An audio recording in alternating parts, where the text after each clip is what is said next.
entrando em contato com atendimento ao cliente. Para muitas pessoas é um jeito fácil de arruinar um bom dia, mas na Zendesk nós deixamos a experiência do cliente melhor. Melhor para sua avó, melhor para o seu vendedor preferido de flores, melhor para o cara do apartamento 3A, melhor para você, melhor para todos. Porque enquanto alguns dizem que o cliente sempre tem razão, nós dizemos que o cliente é sempre humano. E como seres humanos, queremos fazer algo melhor para todos nós. Zendesk, experiência do cliente com IA desenvolvida para humanos.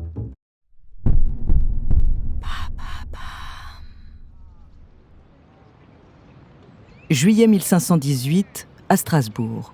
Madame Trophéa atteint un point de non-retour, une frontière qu'elle n'aurait jamais pensé franchir. La famine devient trop douloureuse et la culpabilité de ne pas pouvoir nourrir son enfant la tourmente sans relâche. Elle ne supporte plus cette vie et ne veut pas que son enfant souffre plus longtemps. Madame Trophéa sent son cœur battre la chamade alors qu'elle se tient sur le pont du Corbeau. Elle scrute les eaux sombres de la rivière qui coule en contrebas et sent une panique sourde l'envahir. Madame Trophéa essaie de rassurer son bébé, mais rien ne l'apaise. Elle sent alors ses propres larmes lui brûler les yeux. Elle essaie désespérément de trouver une issue, une solution à cette situation insoutenable, mais rien ne vient. Finalement, elle cède à la pulsion qui la taraude depuis des jours et jette son bébé dans les eaux tumultueuses. C'est dans cet instant de folie que Madame Trophéa ressent cette énergie dévorante qui la pousse à danser sans relâche. Ses jambes se mettent à bouger d'elles-mêmes, suivant une musique qui n'existe que dans sa tête, déambulant ainsi jusque dans les rues de la ville.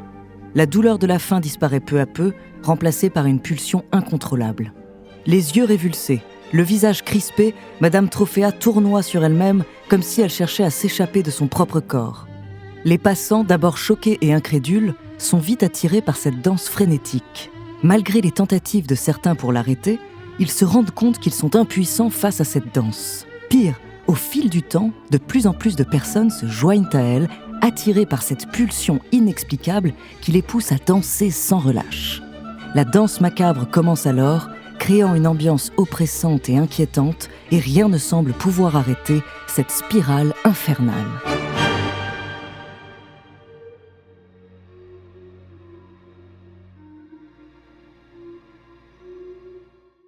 Bonjour, je suis Andrea, bienvenue dans True Story. Dans cet épisode, je vais vous parler d'un événement des plus étranges. Une épidémie mystérieuse qui s'est déroulée en Europe. Imaginez des gens pris d'une frénésie dansante qui les pousse à danser jour et nuit sans jamais s'arrêter. Cette histoire, qui ressemble à une légende, est pourtant une histoire vraie. Son nom, l'épidémie de danse de 1518. Entre faits historiques et légendes, découvrez sa True Story.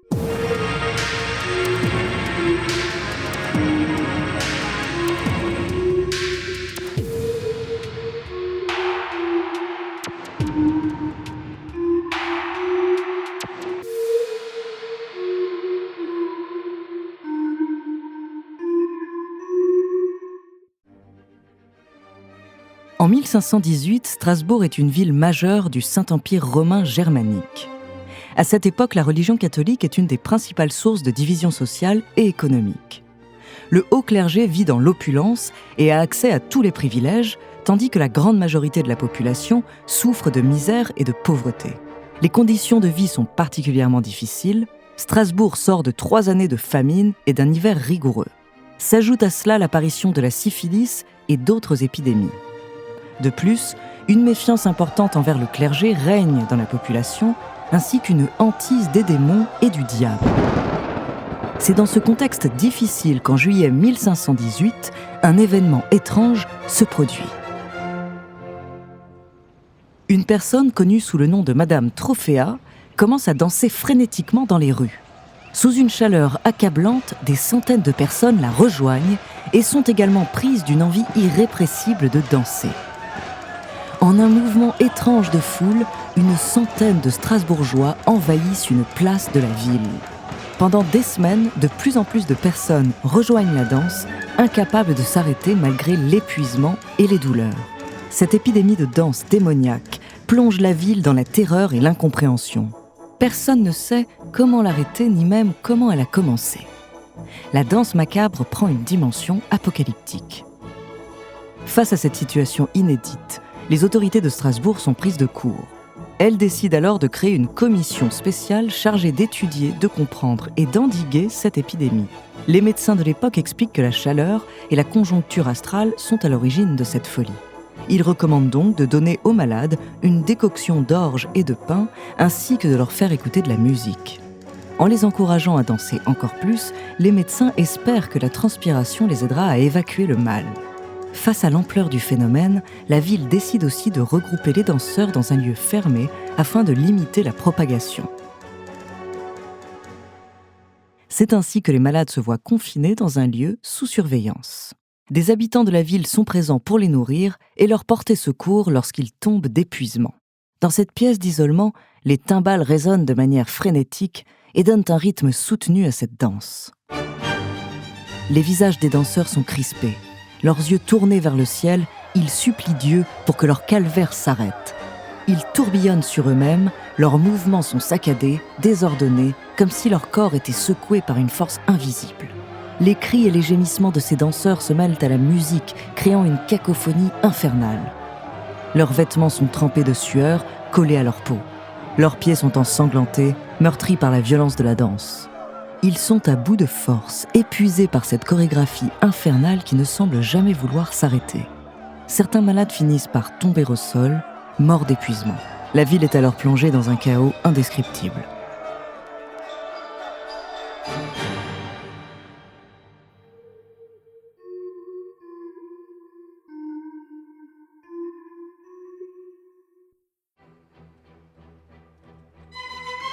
Pour la population strasbourgeoise de l'époque, cette épidémie est considérée comme le mal de Saint Guy.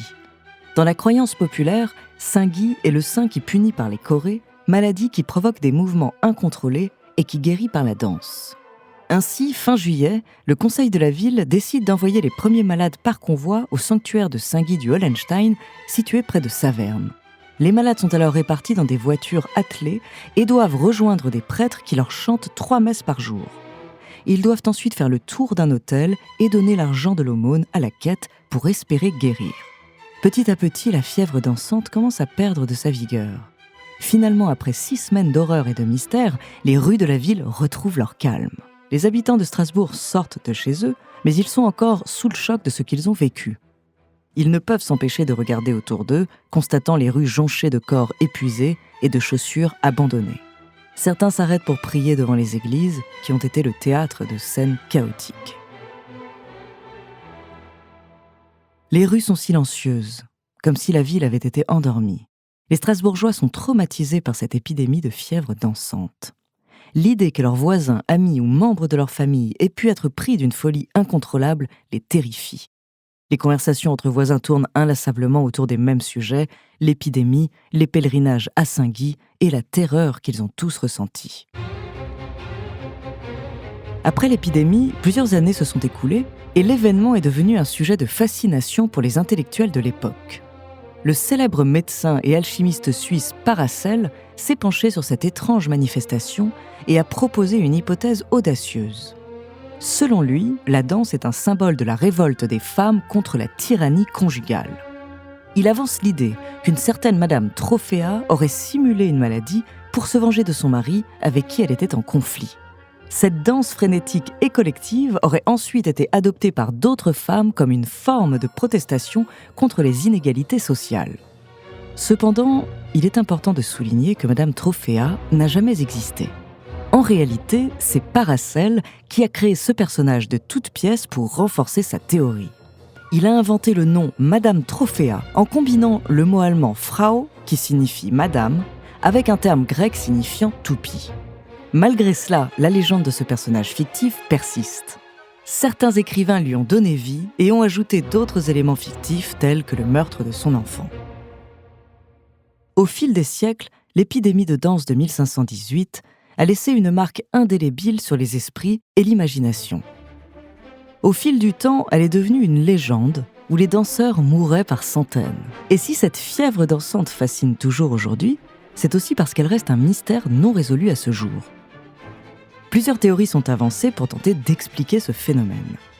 L'une des explications les plus courantes est l'ergotisme, une maladie causée par la consommation de seigle contaminé par un champignon appelé l'ergot. Mais cette théorie n'est pas complètement prouvée. Une autre hypothèse possible réside dans le principe d'hystérie collective.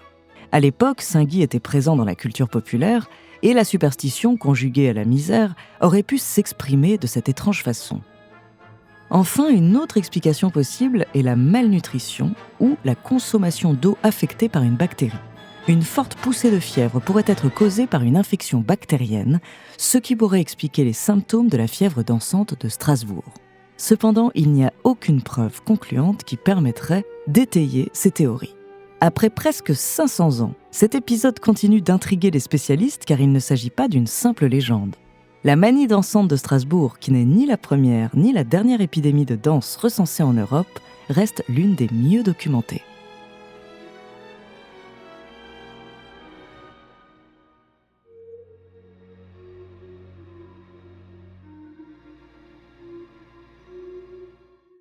Merci d'avoir écouté cet épisode de True Story, écrit par Clémence Setti, réalisé par Gautam Choukla et Antoine Berry-Roger.